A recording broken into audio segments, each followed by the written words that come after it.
La Biblia está llena de acontecimientos reales que forman parte de nuestra historia. Pero la Biblia es mucho más que historia. Es el registro de la interacción de Dios con la raza humana. Conquistados por las tropas. Unámonos al profesor Benjamin Baker, quien dirige el curso Sinopsis del Antiguo Testamento 2, dándonos una vista panorámica desde Job hasta el libro de Malaquías.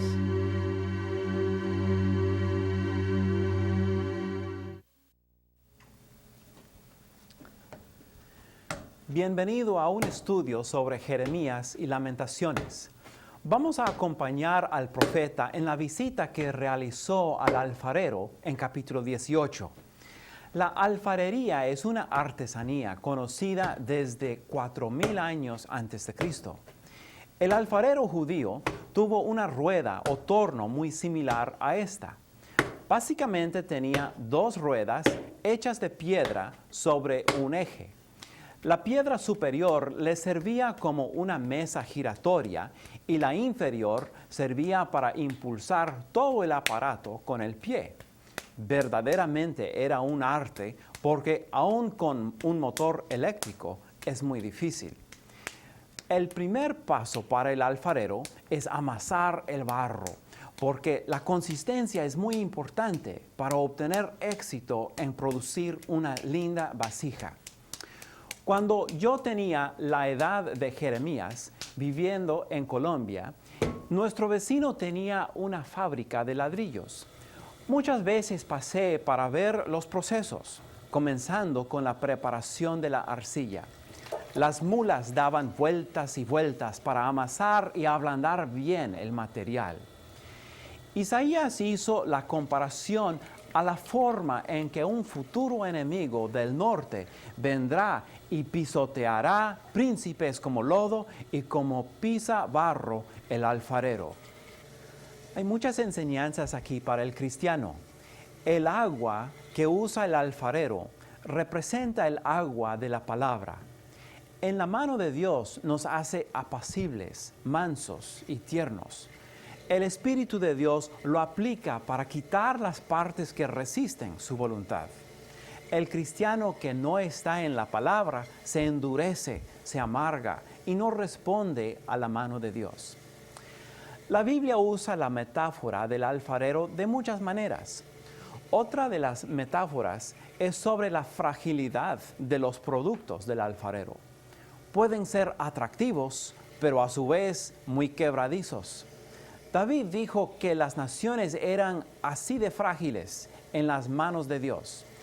Isaías comparó Judá a una jarra o tinaja hecha en pedazos por los enemigos. Dijo, y se quebrará como se quiebra un vaso de alfarero.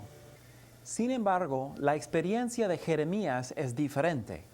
Encuentra la dirección, entra en el taller y ve al alfarero que está trabajando y trabajando con mucho amor a su arte, tratando de hacer un jarrón grande y bello.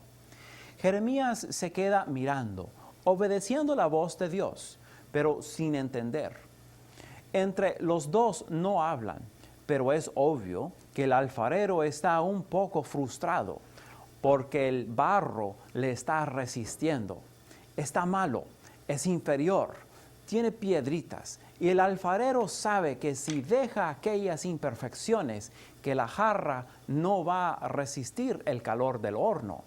A lo mejor se abrirá una grieta que lo volverá inútil. O posiblemente, cuando está en el horno, podría explotar e incurrir daños en otros vasos. El alfarero sigue su trabajo, insistiendo, amasando y quitando las partes duras que no reciben el toque de su mano. Permítame darle algo del contexto histórico y geográfico en cuanto al lugar en que vivía el alfarero. El versículo 3 dice que Jeremías descendió y desde su residencia en el templo tuvo que ir hacia abajo, hacia el extremo sur, al barrio más pobre de Jerusalén. El capítulo 19 indica que la casa del alfarero se ubicaba cerca de la puerta oriental a la ciudad. Permítame contarle algo sobre este lugar. La puerta oriental salía al valle de Hinnom. En el tiempo de Salomón, este había sido el valle en que estableció los altares a los dioses extranjeros, Astoret de los sidonios, Moloc de los moabitas y Milcom de los amonitas. El rey Manasés había conducido a la gente de mal en peor. El paganismo en el valle de Hinnom fue terrible y comenzaron a practicar de ofrecer los niños en sacrificio vivo a estos dioses. Pero el rey Josías fue reformador. Cuando se dio cuenta de lo que estaba pasando, mató a los sacerdotes paganos, quemó sus huesos en los mismos altares y luego destruyó todo. Finalmente, convirtió el valle en crematorio, el lugar más sucio de todos. Era el basurero de la ciudad y seguramente los olores eran fétidos, hediondos y repugnantes. Recuerde, la puerta oriental y el valle de Hinnom estaban muy cerca a la casa del alfarero. Todo esto fue muy ofensivo al muchacho sacerdote, pero sigue porque Dios lo ha mandado con un propósito. Nehemías, 180 años más tarde, identifica la puerta como la puerta del muladar o tiestos. Los judíos comparaban al lugar con Hades y Cristo habló del valle como Gehenna o el infierno, al fuego que no puede ser apagado, donde el gusano de ellos no muere y el fuego nunca se apaga. Ahora vamos a poner más de las bases sinópticas del libro de Jeremías. Primero preguntamos, ¿quién escribió el libro? El mismo Jeremías es ampliamente aceptado como el autor de todo el libro, menos el último capítulo. Hemos visto que varios libros de la Biblia son así. El capítulo 52 es como un apéndice histórico incluido por otra persona. A Jeremías lo podemos conocer íntimamente porque escribe de muchos asuntos muy personales. Por ejemplo, sabemos que nunca se casó ni tuvo hijos. Dios se lo prohibió como señal de la cercana destrucción de Jerusalén. Su llamado es muy especial y nos informa que es de Anatot, pueblo 5 kilómetros al nordeste de Jerusalén, en que tradicionalmente residían muchos sacerdotes. Es posible que fuera descendiente de Abiatar, que fue sacerdote en el tiempo de Salomón. Su padre era Hilcías, y es posible que es el mismo que se encuentra en el linaje de Esdras, algunas generaciones después. Parece que nació en el año 647 y que comenzó a ministrar en el 627 a.C. Tuvo un ministerio larguísimo, más de 50 años. No se sabe la fecha exacta de su muerte, pero es posible que vivió en Egipto por 11 años después de ser llevado allá por los judíos rebeldes. La tradición dice que murió allá la muerte de mártir, o apedreado o aserrado en dos. Su ministerio fue impresionante. Estuvo en la corte de 5 diferentes reyes del reino sur: Josías, Joacás, Joacim, Joaquín y Sedequías, el último de los reyes judíos. Después de la destrucción de Jerusalén, sirvió a Gedalías, el gobernador instalado por los babilónicos. Cuando el remanente amotinado huyó a Egipto, fue forzado a acompañarlos. En todo su ministerio fue considerado un traidor, porque aconsejaba que ya era muy tarde para salvarse del juicio de Dios, pero no demasiado tarde para arrepentirse. Entonces sus consejos siempre chocaban con los de otros profetas y consejeros falsos.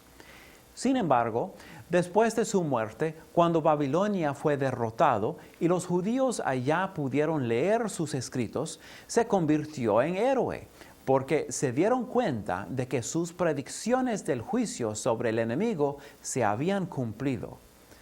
Otro detalle interesante es que de los libros bíblicos, Jeremías es el libro más largo.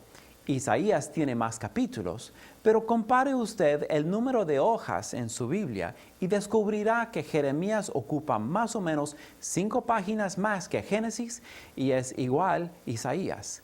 Salmos gana a todos, pero recuerde que es una colección de muchos autores. Debemos mencionar también que Jeremías tuvo un asistente. Baruc fue su compañero fiel y le sirvió como secretario. Es posible que realmente fue Baruc que compiló todos los escritos después de la muerte del profeta. ¿Cuál es el sentido del título? El libro ha sido intitulado con el nombre de su autor. En el hebreo se llama Yirmeyahu o Yirmeyá. En el griego fue traducido Jeremías y Jerónimo lo tradujo Jeremías en la Vulgata. El significado es un poquito incierto. Algunos dicen que quiere decir Yahweh nombra o establece, porque a pesar de la oposición que tuvo en su vida, Dios ha establecido la verdad de sus profecías. Otra buena posibilidad es que quiere decir el Señor echa, en el sentido que Jeremías fue echado en un mundo hostil o en relación a las naciones que serían echadas por el juicio divino. ¿Cuándo fue escrito el libro? Jeremías fue bastante joven cuando fue llamado por Dios. El año fue el 13º del rey Josías, o sea, 627 a.C. Josías fue el rey que comenzó a reinar a los 8 años, entonces debería haber tenido más o menos 21 años. Es interesante que Jeremías tuvo casi la misma edad. Los dos vivían en este tiempo turbulento y trataron de reformar el pueblo, pero la gente ya estaba acostumbrada a la maldad de los reyes Manasés y Amón. Sin embargo, Josías y los reyes después de él no querían darse por vencidos. Esto es, no querían aceptar que ya era muy tarde para evitar el castigo de Dios. A cambio, Jeremías podía ver la dura realidad de que ya era tiempo de ajustarse y recibir el castigo merecido. Debido a que no recibió el consejo de Jeremías, algo muy trágico sucedió a Josías, el rey que normalmente siguió los caminos de David en todo. Antes de explicar la situación, hace falta enfatizar la política que se estaba viviendo. Asiria todavía fue la superpotencia, pero algunos podían ver que Babilonia ya estaba desafiando el poder de Asiria.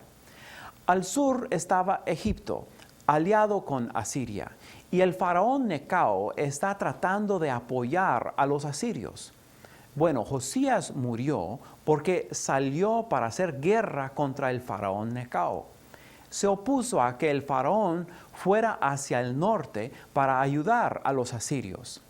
A Josías esto le parecía muy inconveniente porque quería que Babilonia contrarrestara el poder de Asiria. El final del asunto es que salió a pelear y un arquero le dio con una flecha. Fue una tragedia porque después de él todos los reyes en Judá eran malos. Jeremías escribió un libro de endechas especialmente para el funeral de Josías. Fue intitulado Lamentos, pero desafortunadamente este libro se ha perdido. Debemos recordar que lo que nosotros tenemos en nuestras Biblias no fue el primer libro del profeta. En el 4º año de Joacim, Baruc leyó la primera copia en el templo. Los sacerdotes y los príncipes se espantaron y refirieron el asunto al rey que se encontraba calentándose junto a un brasero ardiendo. Cuando escuchó las palabras de Jeremías, mandó quemar el libro de papiro. Bueno, no tuvo la facilidad de ir a su computadora e imprimir una nueva copia. Tuvo que escribir todo de nuevo, dice la palabra, y aún fueron añadidas sobre ellas muchas otras palabras semejantes. Esto hace que esta copia fue escrita entre 604 y 575 a.C. También debemos preguntar cuánto tiempo abarca el libro. Jeremías comienza a relatar las cosas desde su llamado en 627. El libro básicamente termina en el año de la destrucción total de Jerusalén, 586, pero describe un poquito de su situación como exiliado en Egipto. Por ejemplo, predijo la muerte del faraón Jofra. Los últimos versículos forman un epílogo agregado por otro escritor. Se tratan de las nuevas condiciones del rey Joaquín, que es cautivo en Babilonia. Es liberado de la cárcel en el año 561 por el rey babilónico Evil-Merodach. Siempre resulta interesante preguntar, ¿ministraban otros profetas en el mismo tiempo? En el año en que nació Jeremías, Nahum estaba predicando en el reino norte y Sofonías estaba por terminar su ministerio en el reino sur. Entre 620 y 610, Habacuc se unió a Jeremías y seguramente ministraron juntos. Daniel y Ezequiel también eran contemporáneos, pero habían sido llevados a Babilonia antes de comenzar su ministerio. ¿A quiénes fue escrito el libro? Jeremías escribió de Judá a Judá. En otras palabras, se dirigió como judío directamente a sus compatriotas y no a los del norte. No es decir que no hizo profecías contra Egipto, Filistea, Moab, Amón, Edom, Damasco, Cedar y Azor, que eran ciudades en Arabia, contra Elam y contra Babilonia, porque de eso consisten los capítulos 46 a 51. Sin embargo, su mensaje principalmente fue al rey y a la gente de Jerusalén. ¿Cuál fue el propósito del escritor? Jeremías quiso dejar un récord escrito de que la nación había recibido una justa advertencia de las consecuencias que vendrían en el caso de su desobediencia. A la última hora, el profeta estaba tratando de evitar que la nación se precipitara en un desastre espiritual y a la destrucción nacional. Las cosas hubieran sido muy diferentes si los reyes y la gente le hubiera hecho caso. Betel y otras ciudades no fueron destruidas porque aceptaron lo que les había sobrevenido. Sobre este tema, Jeremías es diferente a Isaías. Isaías profetizó cuando todavía había tiempo para cambiar y evitar por completo el cautiverio. A cambio, Jeremías profetizó cuando ya era muy tarde y por eso dijo que la invasión inminente, o sea, que ya amenazaba, estaba por suceder. El consejo de Jeremías es de alzar la bandera blanca y rendirse, entregarse antes de ser destruido. Por esto lo llamaron el profeta traidor. Pero solo estaba tratando de salvar su nación por medio de una sumisión al juicio de Dios. A pesar de todos sus esfuerzos, su clamor solitario pasó casi por completo inadvertido. También preguntamos, ¿cuál es el contexto geográfico para los eventos del libro? En su vasta mayoría, el libro tiene a Jerusalén como el escenario para los eventos descritos por el profeta. Sin embargo, hay algunas excepciones. En el capítulo 13, Dios lo manda a hacer un viaje hasta el río Éufrates. No hay una descripción de tal viaje, pero eso sería lejos y bien adentro en el territorio babilónico. También hay que considerar la geografía de la huida a Egipto. Aunque no sabemos dónde llegaron, es un tema que llama la atención porque existen colonias en Etiopía hoy en día que todavía existen y atribuyen su existencia a esta huida. ¿De qué se trata el libro? Realmente la manera más conveniente para tratar los temas de Jeremías es de dividirlos en tres elementos. Por una parte, representa información histórica. Por otra, como ya hemos notado, ofrece mucha información personal, o sea, autobiográfica. Cabe mencionar que el profeta se involucra emocionalmente en su ministerio a tal grado que pasa mucho tiempo llorando. No es por nada que es llamado el profeta llorón. En un sentido, él sigue a Isaías como un presagio del varón de dolores. Cristo cumple la profecía a un grado mayor cuando lloró por Jerusalén en anticipación de la destrucción romana. El tercer elemento tiene que ver con las profecías en cuanto a la inminente invasión babilónica y las consecuencias de no rendirse a ellos.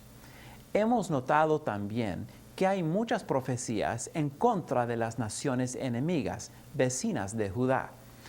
No se debe de olvidar que también profetizó el nuevo pacto.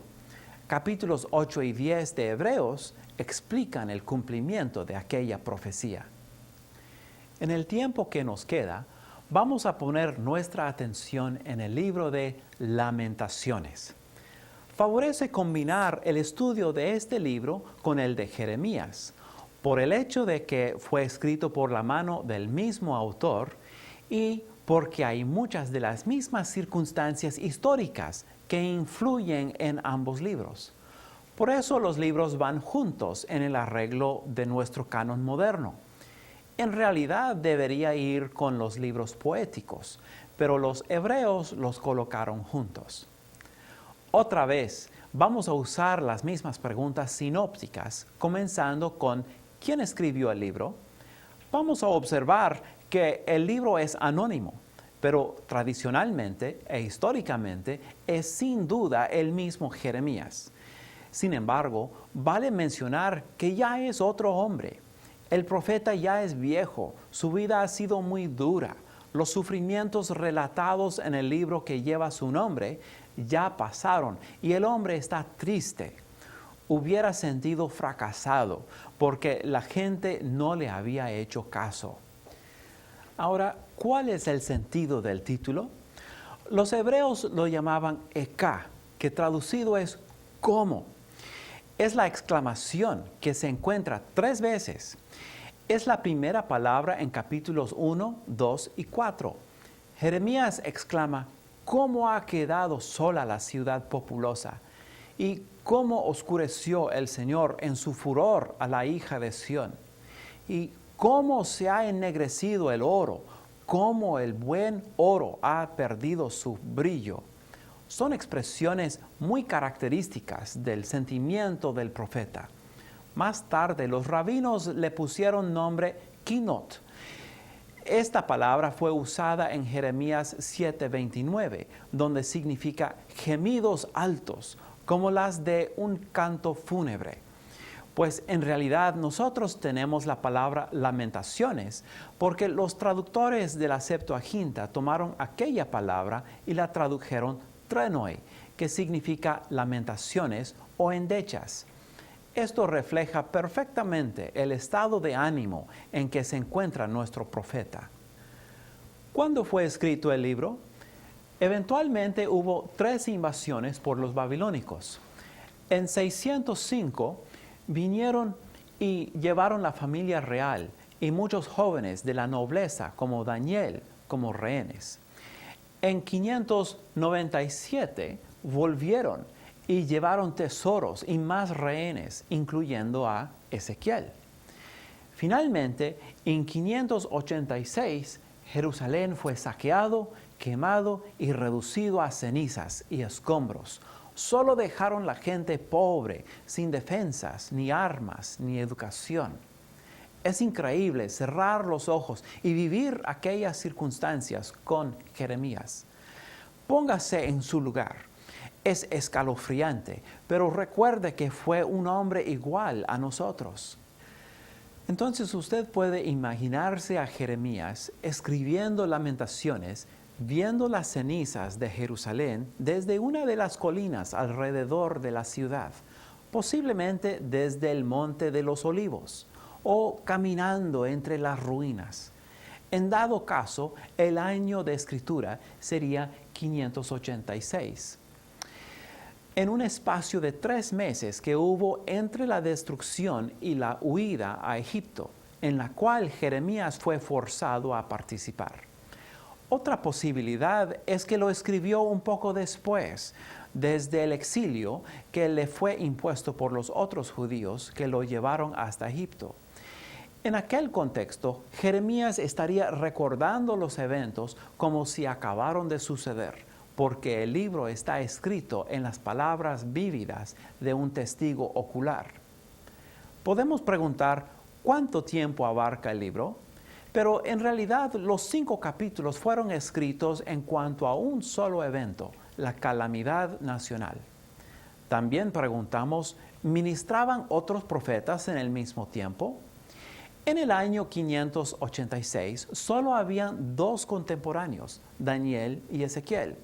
Sin embargo, ellos estaban muy lejos porque habían sido llevados al norte. Jeremías se sentía muy solo y triste. Las preguntas a quiénes fue escrito el libro y cuál fue el propósito del escritor se pueden contestar juntas, diciendo así. Primero escribe a sí mismo para aliviar el dolor. También se está expresando a los judíos, a los que están todavía en Judá y también a los que ya están en el exterior. Y por supuesto escribe universalmente a todos. ¿Cuál es el contexto geográfico para los eventos del libro? Podríamos contestar Jerusalén, pero en realidad ya no existe la ciudad. Sería más correcto decir el sitio en que hace unos días Jerusalén había estado. Debo subrayar el hecho que la capital de la provincia o satrapía tuvo que ser cambiada a Mizpa, porque el lugar de Jerusalén ya era inhabitable. Fue inconcebible para los que consideraron que la ciudad era eterna, pero siguió otro 1 año y medio de hambre y pestilencia como resultado. Allí en Mizpa, Gedalías fue el gobernador que tenía el poder sobre la provincia. Fue un gobierno títere de Babilonia y por eso fue odiado por los judíos. Uno llamado Ismael reunió una banda de judíos rebeldes. Asesinaron a Gedalías, pero tuvieron que huir a Egipto porque temían otra represalia de Babilonia. Finalmente preguntamos, ¿de qué se trata el libro? Temas y contenido. El muro actual de Lamentaciones en la moderna ciudad de Jerusalén contiene las mismas piedras del fundamento del templo de Salomón que fue destruido en esta ocasión, el 9 de Ab. En el mismo día del calendario, en los años 70 y 135 después de Cristo, la ciudad fue destruida por los romanos. El día trágico se conmemora hoy día con la lectura formal y oficial de Lamentaciones. Los temas más obvios son la destrucción, el horrible sufrimiento y las causas debido a la pecaminosidad del pueblo. Sin embargo, va más allá y habla de la misericordia y la fidelidad de Dios hacia Israel. Expresa que ya todo es muy feo sin la gloria de Jehová en el lugar. Podemos aprender que Dios cumple su palabra de una manera muy literal. Debemos tomar esto muy en cuenta en vista de la pecaminosidad de nuestras naciones y la segunda venida de Cristo. También la soberanía de Dios está expresada en Lamentaciones. Pero Dios es soberanamente fiel para dar juicio y a la vez de restaurar. Él cumple sus promesas de misericordia. Vamos a regresar a la casa del alfarero para ver si hay progreso con el jarrón que procura hacer.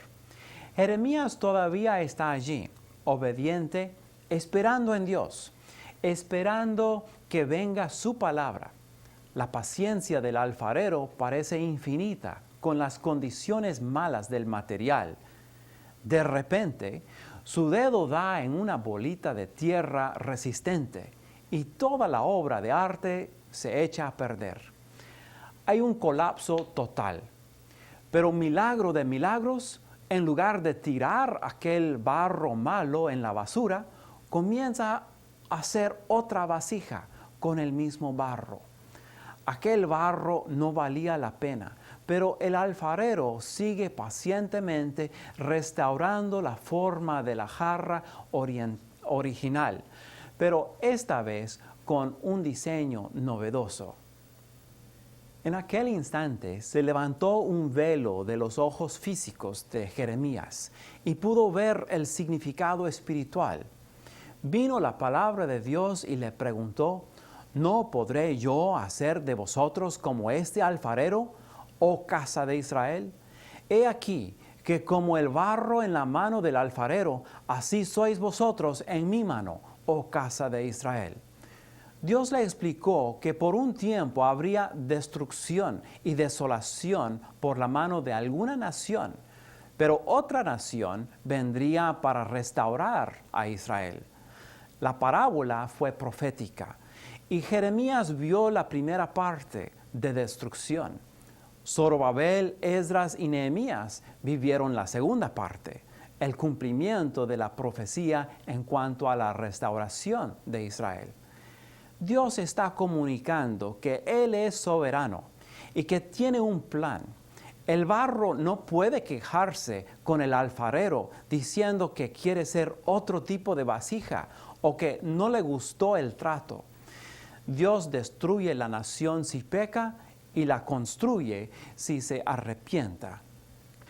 Otra lección que podemos aprender es que Dios nos hace como vasijas y nos quiere llenar. El agua representa lavamiento y representa la manera en que podemos refrescar a otros. Debemos vertir nuestras vidas en las de otros. De esa manera Dios nos sigue llenando. Después del fallecimiento de mi padre, misionero veterano a Colombia, encontré su vieja Biblia Reina Valera. Está llena de anotaciones, sermones y pensamientos.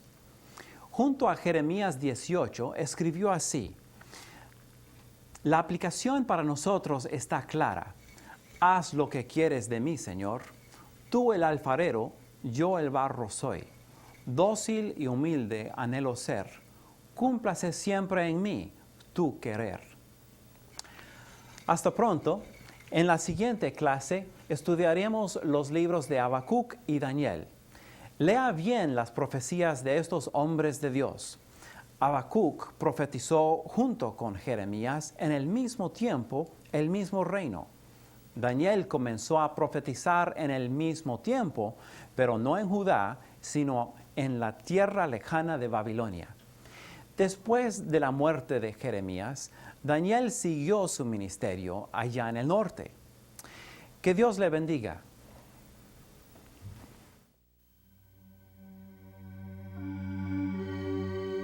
Así concluye la lección de hoy.